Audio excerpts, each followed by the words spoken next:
예수님의 MBTI가 뭘까요? 네, 요즘에 MBTI를 많이 하는데 갑자기 궁금해졌습니다. 구글 검색을 한 결과 INFJ가 나왔습니다. 제가 INFJ.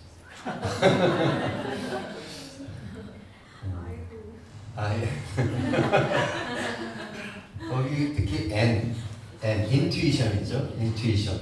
그것이 98%로 나왔는데 강한 직관형인 것을 알 수 있습니다. 자, 아담의 MBTI는 뭘까요? 아담의 MBTI는 ISTP로 나옵니다. S가 이제 센싱을 의미하는데요. 98%로 나오는데 그래서 강한 감각형 사람임을 알 수가 있습니다. S가 강한 그 감각형 사람들은 지금 현재 눈으로 보고 만지는 그런 오감, 그 느낄 수 있는 오감으로 느낄 수 있는 정보를 선호한다고 합니다.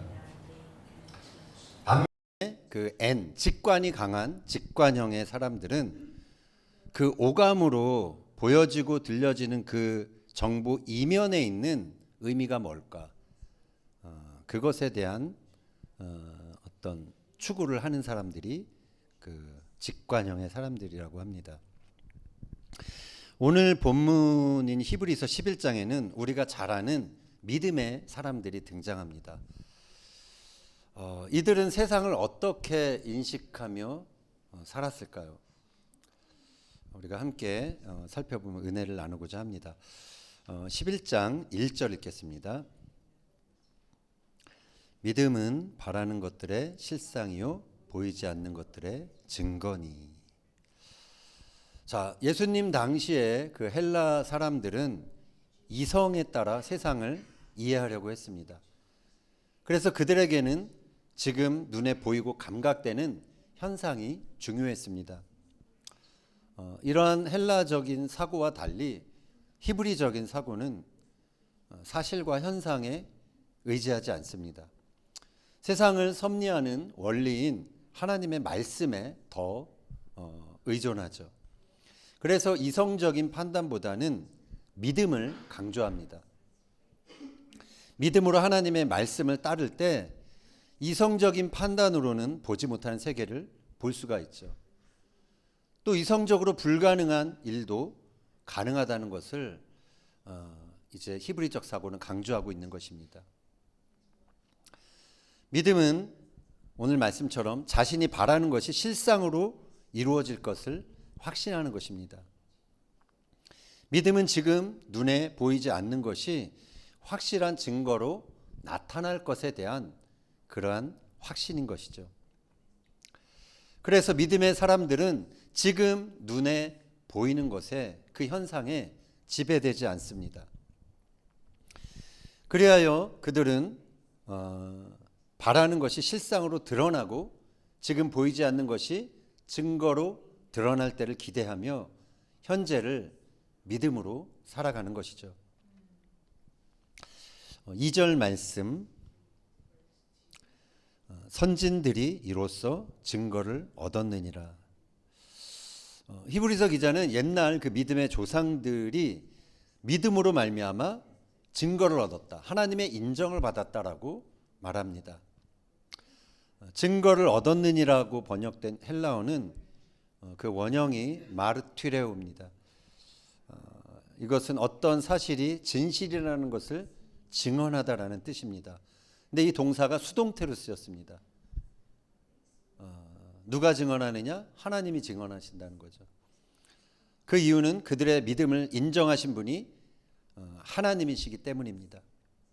하나님이 그들의 삶을 보고 이 사람들은 믿음의 사람이다라고 인정을 해준 것이죠. 3절 말씀 읽겠습니다. 믿음으로 모든 세계가 하나님의 말씀으로 지어진 줄을 우리가 아나니 보이는 것은 나타난 것으로 말미암아 된 것이 아니니라. 아멘. 믿음의 사람은 모든 세계가 하나님의 말씀으로 지어진 것을 믿는 것이죠. 하나님의 창조를 믿는 것입니다. 인간은 스스로의 지혜로 세계가 어떻게 존재하게 되었는지 알 수가 없습니다. 그러나 하나님의 계시의 말씀, 그것을 믿는 믿음으로 이 세계가 하나님의 말씀으로 지어졌구나, 그것을 아는 것이죠. 이처럼 믿음은 유한한 인간의 그 인식의 문제를 해결할 수 있는 유일한 길인 것입니다. 그러나 많은 사람들이 인식의 문제를 자신의 이성으로 해결하려고 합니다. 하지만 인간의 이성은 모든 것을 이해하기에는 한계가 있는 것이죠. 따라서 이성에 의지해서 인식의 문제를 해결하는 사람들은 결국 불가지론에 빠질 수밖에 없는 것입니다. 이제 히브리서 기자는 믿음으로 살았던 사람들을 소개합니다. 첫 번째 인물은 아벨입니다. 4절 읽겠습니다. 믿음으로 아벨은 가인보다 더 나은 제사를 하나님께 드림으로 의로운 자라 하시는 증거를 얻었으니 하나님이 그 예물에 대하여 증언하심이라. 그가 죽었으나 그 믿음으로써 지금도 말하느니라. 하나님은 아벨의 제물을 받으셨지만 가인의 제물은 받지 않으셨습니다. 그것은 그들이 바친 제물의 종류 때문이, 종류가 달라서가 아니었습니다. 그들이 그것을 믿음으로 드렸느냐, 그것이 중요했던 것이죠. 하나님은 믿음으로 드리는 제물을 받으시고 그렇지 않은 제물은 받지 않으셨습니다. 지금도 우리가 같은 시간, 같은 공간에서 예배를 드리고 있습니다. 그러나 하나님은 믿음으로 드리는 예배를 기쁘게 받으시는 것입니다. 히브리서 기자가 소개하는 두 번째 인물은 에녹입니다. 5절 말씀 읽겠습니다. 믿음으로 에녹은 죽음을 보지 않고 옮겨졌으니 하나님이 그를 옮기심으로 다시 보이지 아니하였느니라. 그는 옮겨지기 전에 하나님을 기쁘시게 하는 자라 하는 증거를 받았느니라. 창세기는 에녹을 또 이렇게 소개합니다. 창세기 5장 21절 이하 읽겠습니다. 에녹은 65세에 무드셀라를 낳았고 무드셀라를 낳은 후 300년을 하나님과 동행하며 자녀들을 낳았으며 그는 365세를 살았더라. 에녹이 하나님과 동행하더니 하나님이 그를 데려가심으로 세상에 있지 아니하였더라. 아멘. 에녹은 65세에 무드셀라 아들을 낳습니다. 무드셀라라는 그 단어가 그 여러 뜻으로 쓰인 해석을 하는데요. 뭐 활을 던지는 자, 뭐 창을 던지는 자 이렇게 있는데 한 가지 견해는 무트하고 셀라흐가 결합된 말로 보는 학자가 있습니다. 죽음과 셀라흐, 보내다라는 말이 결합된 말입니다. 이것이 어떻게 연결되냐면 After he died, I will send flood. 하나님의 말씀이죠. 그가 죽으면 홍수를 보낼 것이다 라는 그러한 뜻으로 해석을 하는 것이죠. 그래서 이렇게 해석하는 학자는 에녹이 하나님으로부터 세상이 홍수로 멸망할 것에 대한 그러한 계시를 받았다라고 그렇게 말하는 것이죠. 아들의 이름이 그래서인지 에녹은 아들을 낳은 후, 무드셀라를 낳은 후 경각심을 가지고 산 것으로 보입니다. 하나님과 동행했다. 아들을 낳은 후에 하나님과 동행했다라는 표현이 나오죠. 무드셀라, 이렇게 무드셀라야 부르면서 얘가 죽으면 하나님이 홍수를 보내실 거야. 어떤 그러한 생각을 항상 할 수 있었다라는 것이죠. 에녹은 아들 무드셀라의 이름을 부를 때마다 그래서 정신이 번쩍 났을 것입니다. 에녹은 이러한 하나님의 심판을 마음에 두며 300년을 하나님과 긴밀히 동행하는 삶을 살게 됩니다. 얼마나 친밀하게 동행했기에 하나님이 그를 천국으로 바로 데려가셨을까요? 하나님과 동행하던 그의 일상은 죽음을 경험하지 않고 곧바로 천국으로 이어지게 되었습니다. 무두셀라는 이제 187세에 라멕을 낳습니다. 그리고 라멕은 182세에 노아를 낳습니다. 그리고 노아가 600살이 되던 해에 홍수가 나게 되죠. 자, 한번 그 숫자를 잠깐 보여주시면 무두셀라가 라멕을 낳았을 때 187세였으니까 이거를 다 더하면 969라는 숫자가 나옵니다. 근데 무두셀라가 그의 나이 969세 때 죽은 거죠.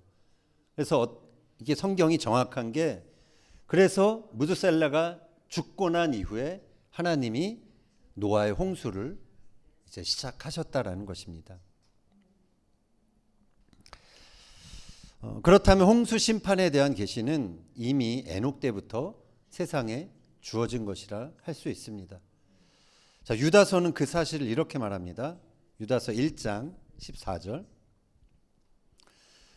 아담의 7대 손 에녹이 이 사람들에 대하여도 예언하여 이르되 보라, 주께서 그 수만의 거룩한 자와 함께 임하셨나니 이는 뭇사람을 심판하사 모든 경건하지 않은 자가 경건하지 않게 행한 모든 경건하지 않은 일과 또 경건하지 않은 죄인들이 주를 거슬러 한 모든 완악한 말로 말미암아 그들을 정죄하려 하심이라 하였느니라. 에녹은 이러한 하나님의 심판에 대한 두려워하는 마음, 경외하는 마음 때문에 세상과 구별되어 그렇게 살았을 것입니다. 그가 이러한 믿음으로 살았기에 그는 하나님을 기쁘시게 하는 자다라는 그러한 증거를 받게 됩니다. 히브리서 기자는 이어서 말하죠. 6절에 믿음이 없이는 하나님을 기쁘시게 못하나니 하나님께 나아가는 자는 반드시 그가 계신 것과 또한 그가 자기를 찾는 자들에게 상 주시는 이심을 믿어야 할지니라. 하나님을 기쁘시게 하는 것은 에녹처럼 믿음으로 사는 것입니다. 많은 사람들이 하나님이 존재한다라는 것에는 동의를 합니다. 그러면서도 하나님을 적극적으로 찾지는 않습니다. 히브리서 기자는 하나님은 자신을 찾는 자에게 상 주시는 분이다라는 사실을 강조합니다. 에녹이 하나님을 전심으로 찾았던 것입니다. 무두셀라를 낳고 나서. 그래서 믿음으로 사는 사람은 에녹처럼 죽음의 권세와는 상관없이 하나님과 동행할 수 있는 것입니다. 세상에 많은 사람들이 죽음에 대한 두려움에 매여서 사실은 많은 시간을 살아갑니다. 그런데 믿음으로 사는 것은 그 자체가 하나님의 선물이자 하나님의 상인 것입니다. 히브리서 기자가 소개하는 이제 세 번째 인물은 노아입니다. 7절 읽겠습니다. 믿음으로 노아는 아직 보이지 않는 일에 경고하심을 받아 경외함으로 방주를 준비하여 그 집을 구원하였으니 이로 말미암아 세상을 정죄하고 믿음을 따르는 의의 상속자가 되었느니라. 아멘. 노아는 하나님으로부터 아직 보이지 않는 일에 대해서 경고를 받았습니다. 그가 하나님의 말씀을 경외함으로 그 하나님의 말씀을 받았기에 그는 무려 자신의 인생 120년 동안 오직 배 하나 만드는데 그 삶을 다 드립니다. 많은 주변 사람들이 그를 비웃었습니다. 그러나 믿음으로 사는 것은 사람들의 그러한 반응과 상관없이 사는 것입니다. 믿음으로 사는 것은 지금 다 이해되지 않아도 하나님이 하라고 하셨기 때문에 그 부르심을 따라 사는 것입니다. 결국 노아가 만든 방주는 홍수 심판이 임했을 때 자신과 가족들을 구원하고 하나님의 새로운 역사를 시작하게 하는 도구가 된 것입니다. 그래서 노아는 에녹처럼 세상을 정죄하고 믿음을 따르는 의의 상속자가 된 것입니다. 하나님의 의를 상속받는 것은 믿음의 사람으로 살아갈 때 가능한 것입니다. 우리 역시 하나님의 부르심에 응답할 때 우리 각자마다 하나님이 원하시는 그 분량의 부르심이 있습니다. 그 부르심에 응답할 때 우리의 믿음을 통하여 세상을 구원하는 구원의 방주가 이 땅에 세워지게 되는 것입니다. 히브리서 기자가 소개하는 네 번째 인물은 아브라함입니다. 8절 읽겠습니다. 믿음으로 아브라함은 부르심을 받았을 때에 순종하여 장래의 유업으로 받을 땅에 나아갈새 갈 바를 알지 못하고 나아갔으며. 아멘. 본토 친척 아비의 집은 사람에게 안전감을 주는 그러한 기반이 되는 것이죠. 아브라함이 그것을 뒤로하고 어떻게 미지의 미래를 향해 발걸음을 내디딜 수가 있었을까요? 그것은 그를 부르신 하나님 한 분에 대한 믿음 때문이었습니다. 성경은 그가 갈 바를 알지 못하고 나아갔다라고 말합니다. 갈 바를 알지 못하고 나아가는 것, 여기에 믿음의 중요한 원리가 있습니다. 대부분의 사람들은 미래가 확실할 때, 확실히 뭔가가 보일 때 움직입니다. 그래서 미래를 정확히 알기 위해 예언과 예측에 관심을 갖게 되는 것이죠. 그래서 새해 많은 사람들이 점집을 찾는 것입니다. 언제 두려운 일이 생길지 모르는 불확실한 세상에서 사람들은 예언과 예측을 통해 그 불안한 길을 피하고자 하는 것이죠. 그리고 안전하고 확실한 길로 가기를 원하는 것입니다. 그러나 삶에서 중요한 것은 장차 생길 일을 미리 알아내고 추측하는 것이 아닙니다. 무슨 일이 생기든 그 상황에 개의치 않고 사는 것, 그것이 중요한 것입니다. 아브라함은 갈 바를 알지 못하고 나갔습니다. 그는 어디로 가는지 몰랐지만 그러나 그는 자신이 누구와 함께 가는지는 정확히 알았습니다. 이것이 아브라함의 삶의 원리였습니다. 그는 갈 곳이 어디인지에 대해서는 염려하지 않았습니다. 그는 하나님이 나와 함께 가시는지 그것을 더 컨선했던 것이죠. 이것이 믿음으로 사는 삶의 중요한 원리인 것입니다. 하나님만 함께 가시면 내가 어디에 가는지는 사실 중요하지 않습니다. 광야를 가든 사망의 음침한 골짜기를 걷든 그것이 상관이 없는 것입니다. 한국은 지금 불안한 정치와 경제 상황이 계속 진행되고 있습니다. 이스라엘도 물가가 오르고 있고 이제 올해부터는 세금도 1% 더 뛴다고 합니다.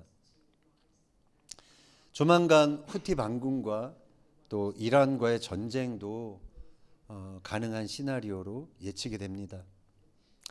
불안한 삶을 피해서 이민을 생각하는 사람들이 많이 있습니다. 자, 그런데 안전하다고 생각하는 선진국에서도 총기 사고나 또 차량 돌진 사고가 지금 빈번히 일어나고 있습니다. 세상은 요동하고 있습니다. 안전한 곳이 없습니다. 갈 바를 알지 못해도 하나님이 함께 하시는 곳, 그곳이 가장 안전한 곳입니다. 히브리서 기자가 소개하는 다섯 번째 인물은 사라입니다. 11절, 12절 읽겠습니다. 믿음으로 사라 자신도 나이가 많아 단산하였으나 잉태할 수 있는 힘을 얻었으니 이는 약속하신 이를 미쁘신 줄 알았습니다. 이러므로 죽은 자와 같은 한 사람으로 말미암아 하늘의 허다한 별과 또 해변의 무수한 모래와 같이 많은 후손이 생육하였느니라. 아멘. 자, 90살 된 할머니 사라가 아이를 낳는 상황입니다. 점점 배가 불러오고 입덧을 하는 사라를 보고 동네 이웃 아낙네들이 질문을 합니다. 사라 왜 그래? 왜 그러세요? 뭐 잘못 먹었어요? 사라가 대답합니다. 나 임신했어. 얼마나 웃긴 상황입니까? 나이 많은 사람이 아이를 가질 수 없다는 것이 지극히 상식이죠. 그러나 사라는 약속하신 이가 신실하게 그것을 이룰 것을 믿었습니다.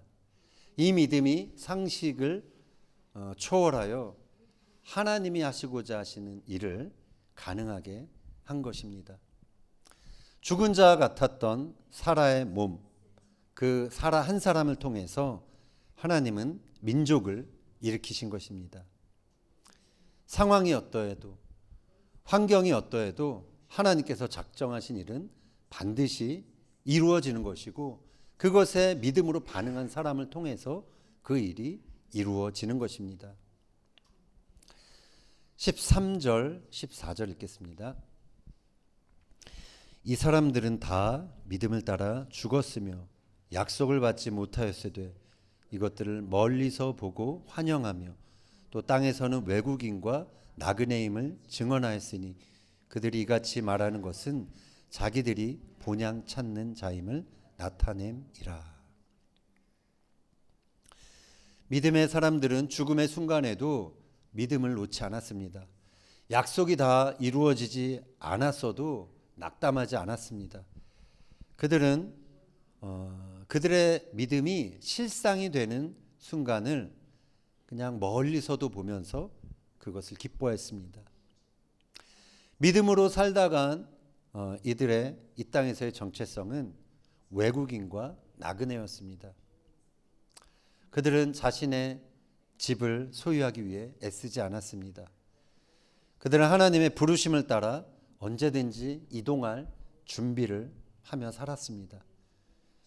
그러나 그들의 시선은 늘 하나님이 예비하신 하늘의 본향을 향하고 있었습니다. 나그네라는 정체성을 가질 때 우리의 삶은 단순해집니다. 우리가 나그네라는 정체성을 가질 때 우리는 죄 많은 이 세상이 우리의 진정한 집이 아님을 알게 됩니다. 우리가 나그네라는 정체성을 가져야 눈에 보이지 않는 영원한 하나님 나라를 이 땅에서도 주목하며 살아갈 수 있게 되는 것입니다.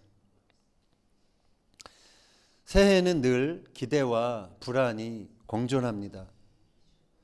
좋은 일이 펼쳐지길 기대하지만 여전히 불안한 전망 때문에 우리는 염려하게 됩니다. 그러나 하나님은 지금 이 세대에서도 믿음으로 사는 그러한 사람들이 일어나길 기대하십니다. 믿음의 사람은 사망의 음침한 골짜기를 다닐지라도 해받을 것을 두려워하지 않습니다. 믿음의 사람은 모두가 불안해하는 환경 속에서도 하나님이 이루실 실상을 바라보며 웃을 수 있는 것입니다. 그렇게 여러분이 갈 바를 알지 못할지라도 하나님이 부르신다면 담대히 그곳에 발걸음을 내딛는 한 해가 되기를 바랍니다. 어디를 가야 안전할지를 염려하는 것이 아니라 어디를 가든 하나님과 함께 동행하는 저와 여러분의 한 해가 되기를 축복합니다. 하나님은 지금도 믿음의 사람들을 통해 일하십니다. 바라기는 여러분의 믿음을 통하여 하나님의 뜻이 이 땅에 실현되고 그래서 여러분이 믿음의 사람이라는 그 하나님의 인정을 받는 올 한 해가 되기를 예수님의 이름으로 축원합니다.